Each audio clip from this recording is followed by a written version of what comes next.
La whey, aujourd'hui, c'est une norme dans le fitness. C'est vrai, la whey, on en voit partout. Et quand on débute, on a presque l'impression que c'est indispensable quand on fait de la muscu. La réalité, c'est que la plupart des gens arrivent à manger suffisamment de protéines avec une alimentation classique. On déshydrate à très haute température pour obtenir de la poudre qu'on va appeler la whey. Et cette étape dénature les protéines. Ouais, c'est vrai que certaines whey sont chauffées à haute température. Mais attention à ce qu'on appelle la dénaturation. Ça change la forme de la protéine, mais pas nécessairement sa qualité nutritionnelle. Ton corps, lui, décompose la protéine en acides aminés, chauffés ou pas. Et pour info, on chauffe aussi les œufs, les viandes et les poissons. Ça n'a jamais empêché personne de prendre du muscle avec des aliments cuits. Une whey trop chauffée, ce qui est souvent le cas dans les whey bas de gamme, peut contenir des protéines oxydées qui va favoriser l'inflammation dans l'organisme. Il y a effectivement certaines études qui montrent que les protéines oxydées peuvent entraîner un stress oxydatif. Mais les quantités qu'on retrouve dans la majorité des whey du marché sont très faibles. Et aucune étude sérieuse n'a montré un lien entre la consommation de whey et l'inflammation chronique chez les personnes en bonne santé. Ce qui crée de l'inflammation, c'est un mode de vie global. Manque de sommeil, déficit en oméga 3, sédentarité, surentraînement,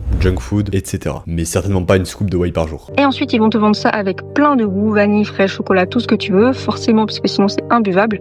Et toutes ces saveurs-là, ce sont des édulcorants, additifs colorants qui bousillent ton microbiote intestinal. Là aussi, faut nuancer. Certains édulcorants comme l'aspartame ou le sucralose peuvent altérer le microbiote à très haute dose, surtout en absence de fibres. Mais pour une whey consommée une fois par jour, les quantités sont minimes. Et surtout, tu peux très bien choisir une whey sans édulcorants si ça t'inquiète. Conclusion, la whey n'est ni magique, ni toxique. C'est un outil. Et comme tous les outils, ça dépend de comment tu l'utilises, de la qualité de ta whey et du reste de ton alimentation. Et si tu veux que j'envoie la whey que j'utilise actuellement, commente ref et je te partage ça.